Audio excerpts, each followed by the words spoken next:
بیشتر افسران کمیشن کے روبرو پیش ہو کر شہادتیں فراہم کرنا چاہتے ہیں، لیکن انہیں خدشہ ہے کہ ایسا کرنے پر انہیں انتقام کا نشانہ بنا جائے گا۔ چنانچہ کمیشن نے صدر پاکستان سے رجوع کرتے ہوئے ان سے درخواست کی کہ وہ اس امر کی عوامی سطح پر ضمانت دیں کہ کمیشن کے روبرو شہادت دینے والے کسی بھی فرد کو اس سلسلے میں انتقام کا نشانہ نہیں بنایا جائے گا۔ 11 جنوری 1972 کے اخبارات میں یہ سرکاری اعلان شائع کر دیا گیا کہ کمیشن کی تمام تر کارروائی مکمل طور پر خفیہ رکھی جائے گی اور اس کے روبرو پیش کیے جانے والے تمام بیانات اور گواہوں کو مناسب تحفظ فراہم کرتے ہوئے اس بات کو یقینی بنایا جائے گا ایسے افراد کو کسی قسم کی فوجداری مقدمات کا سامنا نہ کرنا پڑے، ایسے بیانات یا شہادتیں جھوٹی اور غلط ثابت نہ ہوں۔ کمیشن کی سفارش پر جنرل ہیڈ کوارٹر نے بھی ایک سرکولر کے ذریعے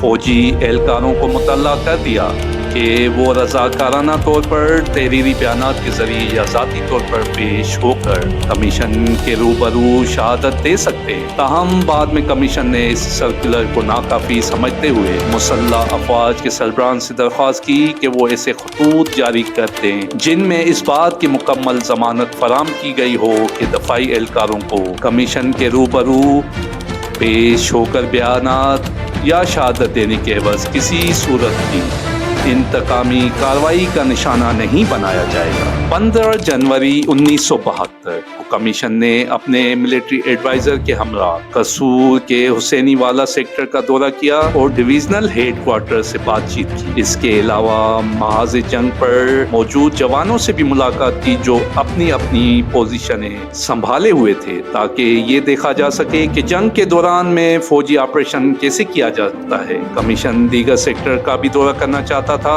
تاہم وقت کی کمی کے باعث ایسا ممکن نہ ہو سکا۔ وزارت صدارتی امور نے اپنی 12 جنوری 1972 کے خط میں راولپنڈی میں کیے گئے کمیشن کے بیٹھنے کے انتظامات سے مطلع کیا۔ دفتری جگہ اور دیگر ساز و سامان نیشنل ڈیفنس کالج میں فراہم کیا گیا تھا، جہاں اسٹاف اور ٹرانسپورٹ کی سہولتیں بھی موجود تھیں۔ وزارت خارجہ اب تک بجٹ تجاویز پر غور کرنے میں مشغول تھا، تاہم امید تھی کہ کچھ رقم بہت جلد فراہم کر دی جائے گی۔ 12 جنوری 1972 کو کمیشن کی معاونت کرنے والے مسلح افواج کے تینوں نمائندوں کے نام پر غور کیا گیا۔ ایئر کموڈور ظفر محمود پاکستان ایئر فورس سے ان کا تعلق تھا، کرنل صابر حسین قریشی آرمی کور سے، کیپٹن عبد الولی اللہ نیوی سے۔ کمیشن نے دیگر رسمی کارروائیوں کی تکمیل سے قبل ہی فیصلہ کر لیا کہ 17 جنوری 1972 کو راولپنڈی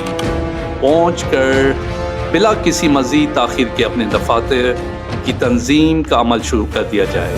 17 جنوری 1972 کو کمیشن کا پہلا اجلاس راولپنڈی میں ہوا۔ اس وقت تک 350 سے زائد افراد سے جن کا تعلق زندگی کے مختلف شعبوں سے تھا۔ دکھ تو ہوتا تھا کہ ہم اس کمیشن کو مختلف نوعیت کی معلومات اور اطلاعات فراہم ہو چکی تھی۔ بات کرتے تھے، آج ہم سر نیچے کر کے بات کر رہے ہیں، اور ان تمام کی ضروری جانچ پڑتال کی گئی تاکہ ان گواہوں کا ابتدائی انتخاب کیا جا سکے جنہیں اس کمیشن کے روبرو طلب کیا جائے گا۔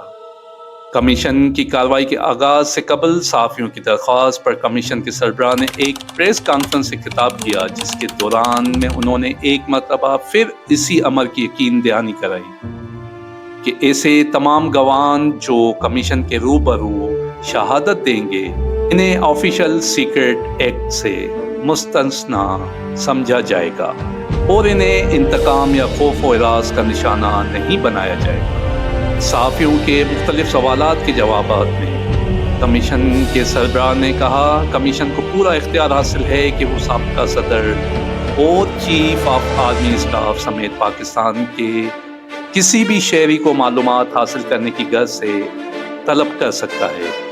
ضرورت پیش آنے پر کمیشن کسی بھی فرد کی حاضری کو یقینی بنانے کے لیے وارنٹ بھی جاری کر سکتا ہے یا اسے ذاتی طور پر کمیشن کے روبرو حاضری سے مستثنا قرار نہ دے۔ 15 جنوری 1962 کمیشن کی کارروائی کو خفیہ رکھنا قومی مفاد کے عین مطابق ہے، کیونکہ کمیشن کے روبرو پیش کیے جانے والے تمام اطلاعات و معلومات نہایت حساس نوعیت ہوں گی، جنہیں اس وقت عام کرنا، شائع کرنا یا نشر کرنا ممکن نہیں ہوگا۔ جبکہ مغربی سرحدوں پر بھارت اور پاکستان کی فوجیں ایک دوسرے کے مد مقابل کھڑی ہوئی تھیں، تاہم یہ کمیشن وقتاً فوقتاً عوام کی اطلاع کے لیے اپنی سرگرمیوں کے بارے میں مختصر ہینڈ آؤٹ جاری کرتا رہے گا۔